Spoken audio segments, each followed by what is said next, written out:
नमस्ते भारत। हमने modern history MCQ series को स्टार्ट किया है। मॉडर्न हिस्ट्री का यह एमसीक्यू सीरीज़ एनसीईआरटी और एससीईआरटी के मॉडर्न हिस्ट्री के कॉन्सेप्ट को भी कवर करता है। यह आपके एग्ज़ाम के लिए काफ़ी यूज़फुल होने वाला है, क्योंकि हम सिर्फ एमसीक्यू नहीं पढ़ रहे हैं, बल्कि रिलेटेड टॉपिक अगर एग्ज़ाम के दृष्टिकोण से काफ़ी इंपॉर्टेंट है तो साथ साथ उसे भी हम कंप्लीट करते चल रहे हैं। पढ़ने का यह तरीका आपको एग्ज़ाम क्वालिफाई करने में आपकी काफ़ी मदद करने वाला है। अगर हमारा यह प्रयास आपको अच्छा लगे तो आप इस यूट्यूब चैनल को अधिक से अधिक लाइक, शेयर और सब्सक्राइब भी करें, जिससे कि मुझे भी और अधिक क्वालिटिव कंटेंट के साथ वीडियो बनाने का एक मोटिवेशन मिल सके। तो चलिए स्टार्ट करते हैं। हमने क्वेश्चन नंबर जो है 40 तक कवर कर लिया है। आज हम क्वेश्चन नंबर जो है 41 से पढ़ेंगे। क्वेश्चन नंबर 41 किससे पूछा हुआ है? क्वेश्चन है कि ब्रिटिश शासन के दौरान भारतीय हस्तशिल्पों के क्षय का प्रमुख कारण क्या रहा? तो जब ब्रिटिश शासन यहाँ चल रहा था तो उस समय जो है जो भारतीय हस्तशिल्प की स्थिति दयनीय क्यों हो गई, क्वेश्चन ये पूछा जा रहा है। तो ए नंबर ऑप्शन क्या है कि कम कीमत वाली मशीनों का विकास का होना। हाँ, ये सही है। क्यों? क्योंकि उस समय ब्रिटेन में औद्योगिक क्रांति चल रही थी। औद्योगिक क्रांति के कारण जो है कम कीमत वाली मशीनों का विकास हो गया, और कम कीमत वाली मशीनों के विकास के कारण जो है उनका उत्पाद काफ़ी सस्ता हो गया, और इस सस्ते उत्पाद ने जो है भारतीय बाज़ार को सस्ते उत्पादों से भर दिया और मशीन निर्मित आयात से जो है भारतीय बाज़ारों को भर दिया, जिसका सामना जो है भारतीय हस्तशिल्प नहीं कर सके। उनका सामान जो है जो ब्रिटिशर्स के सामान थे उनके सामान के आगे काफ़ी इनका सामान महंगा पड़ता था और ब्रिटिशर्स का सामान सस्ता पड़ता था। इस कारण जो है ब्रिटिशर्स के सामान अधिक से अधिक लोग खरीदने लगे और भारतीय हस्तशिल्प को जो है लोग इग्नोर करने लगे। तो एक तो ये रीज़न रहा। दूसरा रीज़न क्या रहा कि भेदभावपूर्ण टैरिफ नीति, ये भी सही रहा। क्यों? यहाँ पर टैरिफ नीति क्या है? टैरिफ का आशय होता है प्रशुल्क। प्रशुल्क मतलब एक तो आयात शुल्क, दूसरा है निर्यात शुल्क। यानी कि ब्रिटिशर्स के द्वारा जो है भेदभावपूर्ण प्रशुल्क नीति अपनाई गई। यानी कि उन्होंने निर्यात शुल्क तो काफ़ी रखा, यानी भारतीय सामान जो है विदेशों में या यूरोपीय बाज़ार में जब जाते थे तो उन पर काफ़ी जो है टैक्स लिया जाता था। वहीं जो यूरोपीय बाज़ार से जब कोई भी सामान भारतीय बाज़ार में आते थे तो जो आयात शुल्क था, उस आयात शुल्क को या तो उन्होंने काफ़ी कम रखा या फिर उसे जो है ख़त्म ही कर दिया। तो आयात शुल्क तो कम रखा गया, लेकिन निर्यात शुल्क को काफ़ी अधिक रखे जाने के कारण जो है जो भारतीय सामान थे वो काफ़ी महंगे बिकते थे यूरोपीय बाज़ार में। वहीं जो यूरोपीय सामान थे, जो ब्रिटेन के सामान थे, वो काफ़ी सस्ते बिकते थे भारतीय बाज़ारों में। तो इसका सामना जो है भारतीय जो सामान थे वो नहीं कर पाए और वो जो है बाज़ार से बाहर हो गए। तो ये दोनों रीज़न रहा भारतीय जो भी हस्तशिल्प थे उनकी दयनीय स्थिति होने का। तो इसलिए आंसर हमारा क्या हो जाएगा? सी। दोनों ए और बी, यानी कि कम कीमत वाली मशीनों का विकास भी एक कारण रहा भारतीय हस्तशिल्पों की स्थिति का दयनीय होने का, और दूसरा कारण भेदभावपूर्ण टैरिफ नीति ब्रिटिशर्स द्वारा जो अपनाई गई, ये भी एक प्रमुख कारण रहा जिसने कि भारतीय हस्तशिल्पों की स्थिति को काफ़ी दयनीय बना दिया। तो हमारा आंसर क्या हो गया? सी हो गया। नेक्स्ट क्वेश्चन क्या है? 42 नंबर क्वेश्चन क्या है कि निम्न में से किस अंग्रेज व्यक्ति ने पहली बार श्रीमद् भगवद गीता का अनुवाद अंग्रेजी में किया था?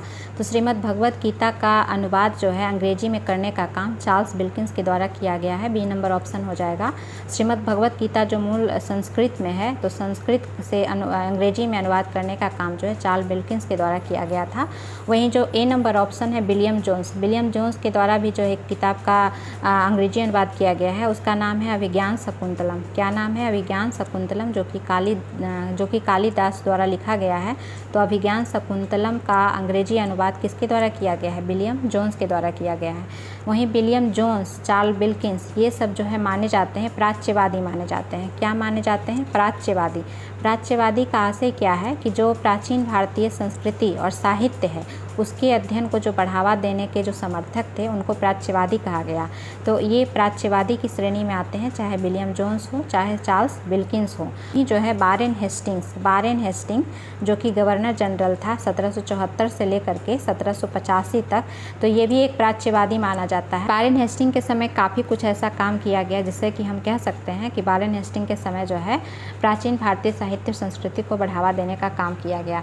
जैसे कि 1784 में 1784 में जो है एशियाटिक सोसाइटी ऑफ बंगाल की स्थापना की गई है। 1784 में एशियाटिक सोसाइटी ऑफ बंगाल की स्थापना की गई है। किसके द्वारा?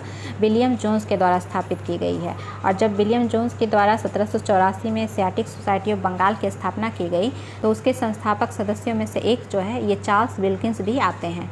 तो ये जो प्राच्यवादी थे और ये जो प्राच्यवादियों के द्वारा एशियाटिक सोसाइटी ऑफ बंगाल की स्थापना की गई, तो इसके पीछे उद्देश्य ये था कि जो भी प्राचीन भारतीय साहित्य है उसके अध्ययन को बढ़ावा दिया जा सके। तो अगर क्वेश्चन पूछे कि एशियाटिक सोसाइटी ऑफ बंगाल जो है कब स्थापित किया गया है, तो 1784 में किसके द्वारा स्थापित किया गया है? तो विलियम जोन्स के द्वारा स्थापित किया गया है। क्यों किया गया है?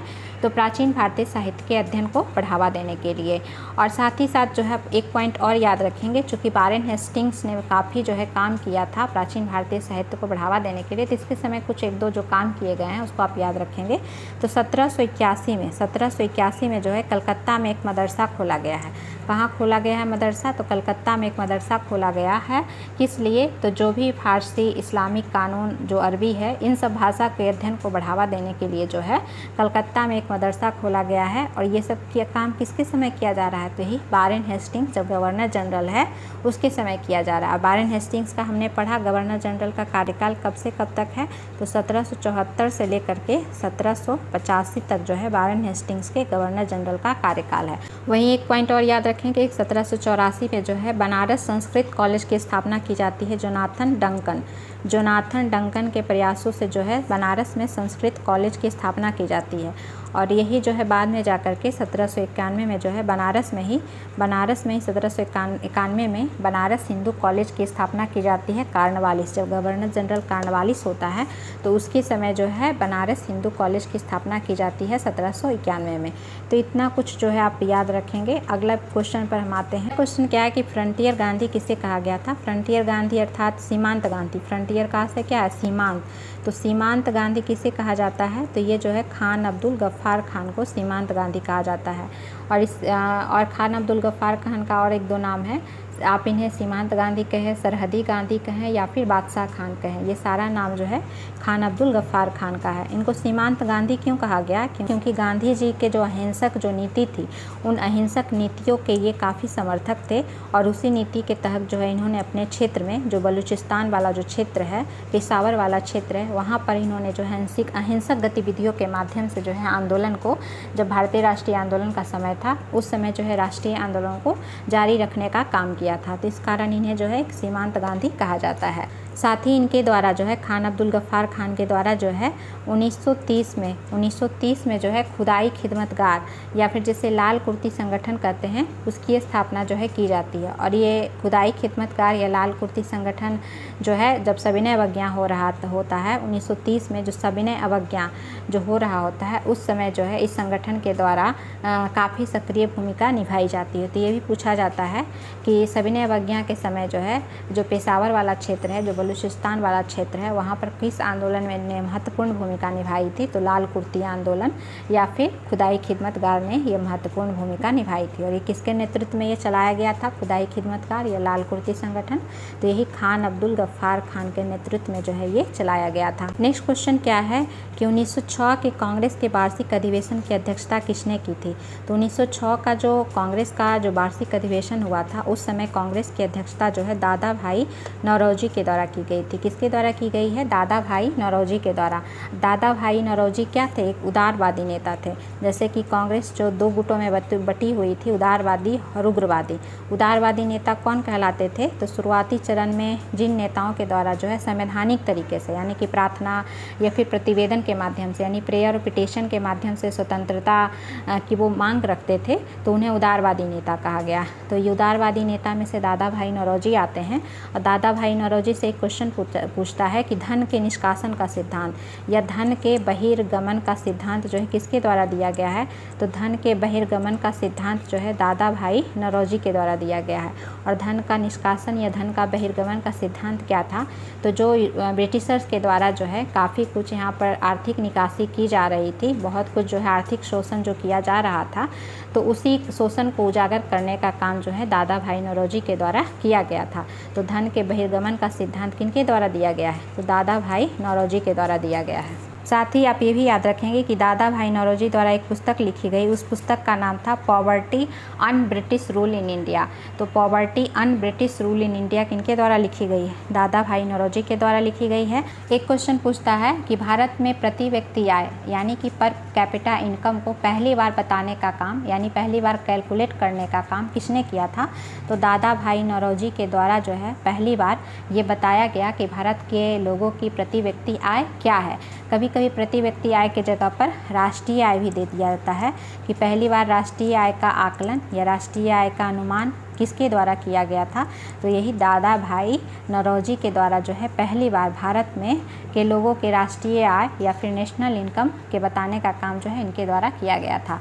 अगर क्वेश्चन पूछे कि राष्ट्रीय आय का पहली बार वैज्ञानिक आकलन किसके द्वारा किया गया था, तब आंसर कुछ और हो जाएगा। तब आंसर होगा डॉक्टर BKRB राव।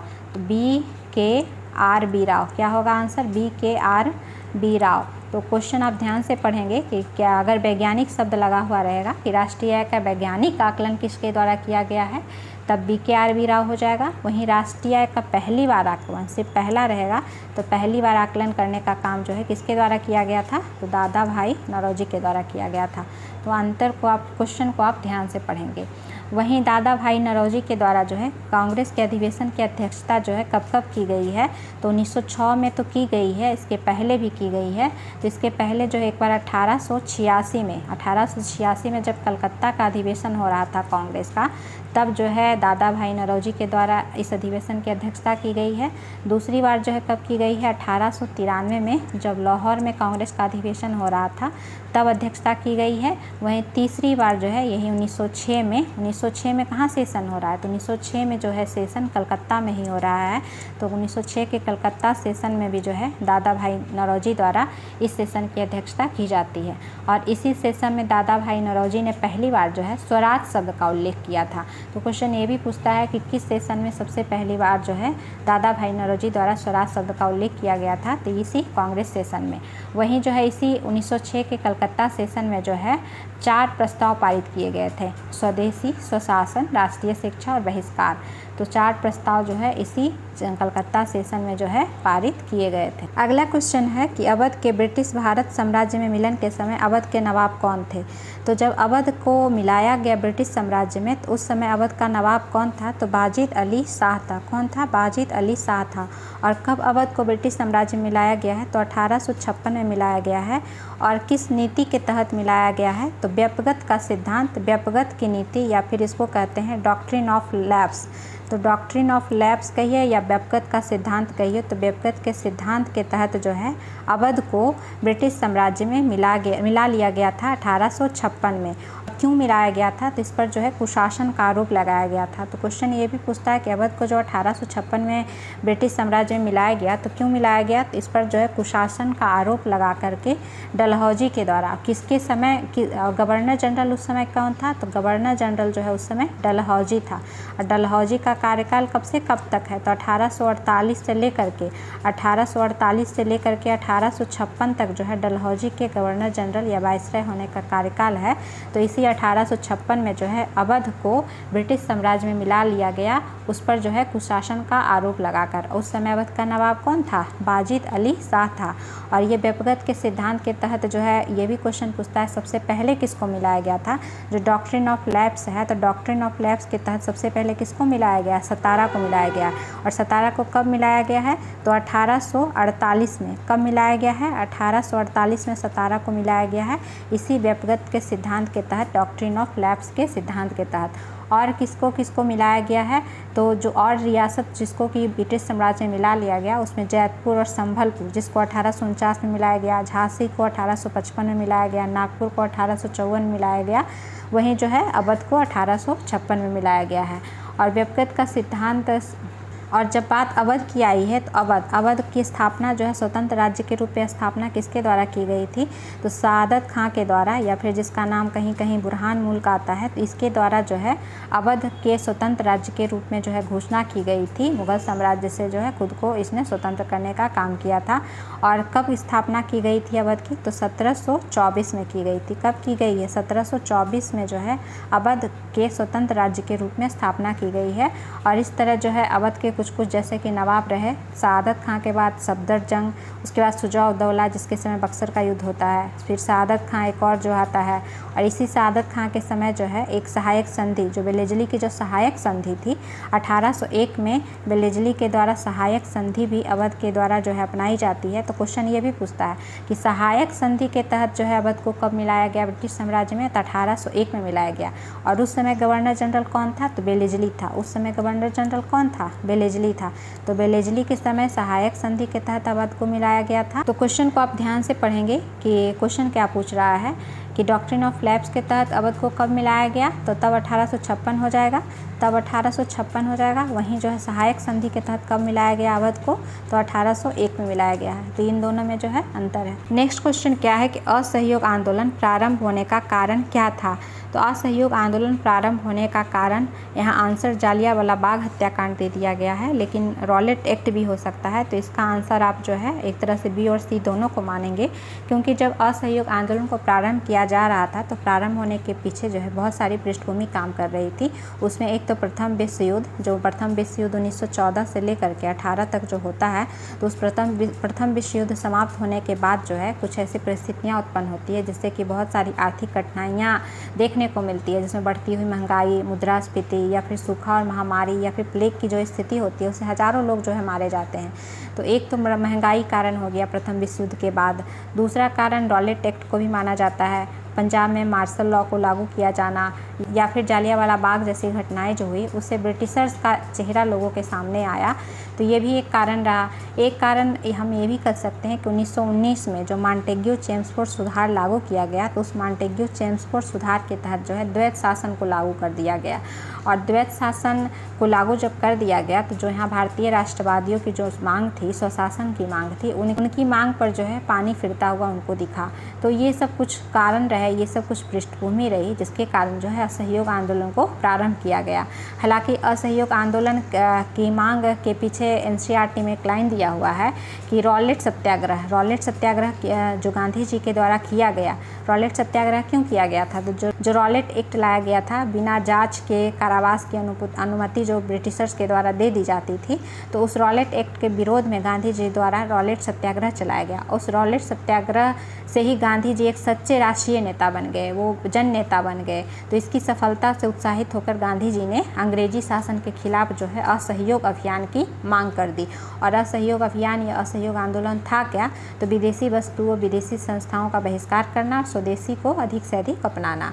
तो इस तरह से जो है हम रॉलेट एक्ट को कह सकते हैं कि असहयोग आंदोलन का एक कारण है। और चूँकि रॉलेट एक्ट जो था उसका प्रभाव क्या था, जालियांवाला बाग हत्याकांड, क्योंकि रॉलेट एक्ट के ही विरोध में जालियांवाला बाग में लोग एकत्रित हुए थे। वहाँ पर जो है जनरल डायर के द्वारा जो गोली चलवा दी जाती है, जो काफ़ी मात्रा में, जो काफ़ी संख्या में लोगों का नरसंहार होता है, तो जालियांवाला बाग हत्याकांड भी एक कारण असहयोग आंदोलन का हो सकता है। तो बी और सी यहाँ दोनों आंसर हो जाएगा। तो असहयोग आंदोलन को प्रारंभ कब किया गया, तो अगस्त 1920 में। कब प्रारंभ किया गया है, अगस्त 1920 में जो है असहयोग आंदोलन को गांधी जी द्वारा प्रारंभ किया जाता है। वहीं जो 5 फरवरी 1922 को यूपी के जो चौरी चौरा में जो घटना हो जाती है, हिंसक घटना हो जाती है, इस हिंसक घटना से प्रभावित होकर के गांधी जी के द्वारा जो है बारदोली की बैठक में असहयोग आंदोलन के वापसी की घोषणा कर दी जाती है। तो इतना कुछ अब फैक्चुअल पॉइंट को जो है याद रखेंगे। तो यहाँ पर आंसर आप बी और सी दोनों को मानेंगे। रॉलेट एक्ट भी एक कारण हो सकता है और दूसरा जो है जालियांवाला बाग हत्याकांड भी एक कारण हो सकता है। नेक्स्ट क्वेश्चन क्या है कि भारतीय स्वतंत्रता अधिनियम कब पारित हुआ है, तो ये जो है 18 जुलाई 1947 को पारित हुआ है। और ये जो भारतीय स्वतंत्रता अधिनियम 1947 को पारित किया गया, ये वस्तुतः ब्रिटिश संसद द्वारा पारित जो है अंतिम अधिनियम था। और ये 18 जुलाई 1947 को जो पारित किया गया भारतीय स्वतंत्रता अधिनियम, ये 3 जून 1947 जो माउंटबेटन योजना के रूप में भी जाना जाता है, उसी को एक तरह से वैधानिकता प्रदान की गई इस भारतीय स्वतंत्रता अधिनियम 1947 के माध्यम से। और माउंटबेटन योजना क्या था, एक तो भारत विभाजन के साथ साथ जो है सत्ता हस्तांतरण की एक योजना थी। और इस माउंटबेटन योजना को कांग्रेस और मुस्लिम लीग दोनों ने स्वीकार कर लिया था। तो इसी माउंटबेटन योजना को वैधानिक स्वरूप प्रदान करने के लिए जो है ब्रिटिश संसद में भारतीय स्वतंत्रता अधिनियम 1947 को पारित किया गया। और 18 18 जुलाई 1947 को जो है इस पर शाही हस्ताक्षर के बाद जो है ये अधिनियम जो है प्रभाव में आ गया। और इस अधिनियम के माध्यम से क्या किया गया कि 15 अगस्त 1947 को, कब 15 अगस्त 1947 को जो है भारत और पाकिस्तान नामक 2 स्वतंत्र डोमिनियन को जो है बांट दिया गया। और इस प्रकार इस अधिनियम, इस भारतीय स्वतंत्रता अधिनियम ने जो है विभाजन के साथ भारत की स्वतंत्रता की घोषणा कर दी। तो ये कुछ इस अधिनियम के माध्यम से जो है किया गया। नेक्स्ट क्वेश्चन क्या है, स्वामी दयानंद के विचार जिस पुस्तक में प्रकाशित है उसका नाम क्या है। तो स्वामी दयानंद की पुस्तक का नाम क्या है, सत्यार्थ प्रकाश। सत्यार्थ प्रकाश जो है स्वामी दयानंद सरस्वती के द्वारा जो है लिखी गई थी, संस्कृत में लिखी गई थी सत्यार्थ प्रकाश। वहीं गीता रहस्य किनका है, बाल गंगाधर तिलक का है। राष्ट्रगुप्तार किनका है, दादा भाई नौरोजी का है। और स्वामी दयानंद सरस्वती का मूल नाम क्या था, मूल शंकर था। और स्वामी दयानंद सरस्वती के द्वारा जो है 1875 में जो है बम्बई में आर्य समाज की स्थापना की जाती है। तो ये भी क्वेश्चन पूछता है कि आर्य समाज की स्थापना किसके द्वारा की गई और कब की गई। तो 1875 में की गई, बम्बई में की गई और स्वामी दयानंद सरस्वती के द्वारा की गई। और इसी आर्य समाज की जो है, और इसी आर्य समाज का मुख्यालय जो है बाद में 1877 में, कब 1877 में जो है लाहौर में स्थापित किया जाता है आर्य समाज का मुख्यालय। और आर्य समाज का उद्देश्य क्या रहता है, आर्य समाज जो दयानंद सरस्वती द्वारा जो स्थापित किया जाता है उसका उद्देश्य रहता है वैदिक धर्म को पुनः शुद्ध रूप में स्थापित करना, और साथ ही साथ जो है भारत को सामाजिक, धार्मिक और राजनीतिक रूप से एक सूत्र में बांधना, और साथ ही जो है भारतीय समाज और संस्कृति पर पड़ने वाला जो पाश्चात्य प्रभाव है उसको रोकना। तो इस तरह से आर्य समाज का ये कुछ उद्देश्य होता है। दयानंद सरस्वती का एक कथन भी है कि पुनः वेदों की ओर लौटो, किसके द्वारा कहा गया है, तो दयानंद सरस्वती के द्वारा कहा गया है। वहीं आर्य समाज के द्वारा जो है एक आंदोलन चलाया गया था, शुद्धि आंदोलन। तो शुद्धि आंदोलन किसके द्वारा चलाया गया, आर्य समाज के द्वारा। और ये जो सत्यार्थ प्रकाश लिखा गया है ये कब लिखा गया है, तो 1874 में जो है स्वामी दयानंद सरस्वती के द्वारा जो है संस्कृत में सत्यार्थ प्रकाश को लिखा गया है। और इनका एक कथन था स्वामी दयानंद सरस्वती का कि भारत भारतवासियों के लिए है। भारत भारतवासियों के लिए किनका कथन है, स्वामी दयानंद सरस्वती का ये कथन है। और स्वामी दयानंद सरस्वती के विषय में ऐसा कहा जाता है कि ऐसे पहले व्यक्ति थे स्वामी दयानंद सरस्वती जिन्होंने स्वराज्य शब्द का प्रयोग किया था। स्वराज्य शब्द का पहली बार प्रयोग किसने किया है, स्वामी दयानंद सरस्वती ने। वैसे तो दादा भाई नौरोजी का नाम आता है कि दादा भाई नौरोजी ने 1906 में स्वराज्य शब्द का प्रयोग किया, लेकिन दादा भाई नौरोजी से पहले भी स्वामी दयानंद सरस्वती के द्वारा जो है स्वराज्य शब्द का प्रयोग किया गया था और स्वदेशी पर बल दिया गया था। तो इतना कुछ जो है इनके बारे में आप याद रखेंगे। नेक्स्ट क्वेश्चन क्या है कि निम्न में से कौन सा युग्म सही नहीं है, पूछ रहा है, सही नहीं है। तो ए नंबर ऑप्शन क्या है कि कुंवर सिंह बिहार। तो कुंवर सिंह बिहार में उनका संबंध है 1857 का जो स्वतंत्रता आंदोलन हुआ था, 1857 की जो क्रांति हुई थी, 1857 की क्रांति में बिहार से महत्वपूर्ण भूमिका किसने निभाई थी, तो कुंवर सिंह ने निभाई थी। वहीं झांसी से किसने निभाई थी, लक्ष्मीबाई ने निभाई थी, रानी लक्ष्मीबाई ने। और नाना साहब का संबंध कहाँ से है, तो नाना साहब जो है 1857 की क्रांति में जो है नाना साहब ने कानपुर से भूमिका निभाई थी, कानपुर से नेतृत्व किया था। तो ये ऑप्शन जो है क्या है, गलत है। और गलत ही पूछ रहा था कि कौन युग्म सही नहीं है, तो हमारा आंसर क्या हो जाएगा, सी हमारा आंसर हो जाएगा। वहीं डी नंबर क्या है कि मौलवी अहमदुल्ला ने कहाँ से भूमिका निभाई थी 1857 की क्रांति में, तो फैजाबाद से। कहाँ से निभाई थी, फैजाबाद से। तो 1857 की क्रांति और कहाँ से किसने नेतृत्वकर्ता की भूमिका निभाई थी वो मिलान करने के लिए इसमें पूछा हुआ था। और 1857 की क्रांति को हमने पहले की वीडियो में काफ़ी डिटेल से पढ़ा है, तो अभी रहने देते हैं। अब आगे के क्वेश्चन को अगली वीडियो में हम कवर करेंगे। फिर मिलते हैं, धन्यवाद।